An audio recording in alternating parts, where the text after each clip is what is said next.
எக்ஸாமை ரொம்ப நெருக்கத்தில் வச்சுக்கிட்டு இந்த வீடியோ பார்க்குறீங்களா? அப்போ அடுத்து சொல்ல போகிற 5 டெக்னிக்ஸ் உங்களுக்கு தான். இல்லைனாலும் ஃபுல்லாக பாருங்கள், எப்பயாச்சும் யூஸ் ஆகும். ஃபர்ஸ்ட் லேர்னிங் டெக்னிக் பேர் SQ3R. ஃபர்ஸ்ட் உங்கள் டெக்ஸ்ட்டை ஸ்கிம்மிங் பண்ணிக்கோங்க. அப்படின்னா ஒன்றும் இல்லை, மேலோட்டமாக படிக்கிறது. ஸ்கிம்மிங் பண்ணிவிட்டு ஒரு சர்வே எடுத்துக்கோங்க, என்னென்ன இருக்குது அப்படின்னு சொல்லிட்டு. அதில் என்னென்ன ஹெட்டிங்ஸ் இருக்குது, கொஷின்ஸ் இருக்குது, சம்மரிஸ், இது எல்லாத்தையும் மேலோட்டமாக பார்த்துக்கோங்க. அதுக்கப்புறம் அதை ஒரு கொஷின் மாதிரி மாற்றுங்க. இப்போ நீங்கள் க்ரியேட் பண்ண அந்த கொஷின்ஸ்க்கு ஆன்சர் தேட உங்கள் பிரெயின் ரொம்ப க்யூரியஸாக இருக்கும். அதுக்கு ஆன்சர் தேடுறதுக்கு டீப்பாக அந்த புக்கை படிங்க.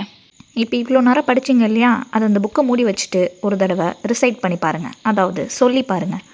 அப்போ படித்ததோடு விட்டுறாமல் அப்பப்போ எடுத்து அதை ரிவ்யூ பண்ணிக்கிட்டே இருந்தீங்கன்னா எப்பயுமே அது உங்கள் பிரெயினில் ஃப்ரெஷ்ஷாக ஸ்டே ஆகிருக்கும். இந்த SQ3Rல சொல்லியிருக்கு survey, question, read, recite, review. இந்த 5 ஸ்டெப்ஸை ஃபாலோ பண்ணி படிச்சிங்கன்னா போரிங்கான லெசன்ஸ் கூட பெட்டராக ஜாலியாக இருக்கும்.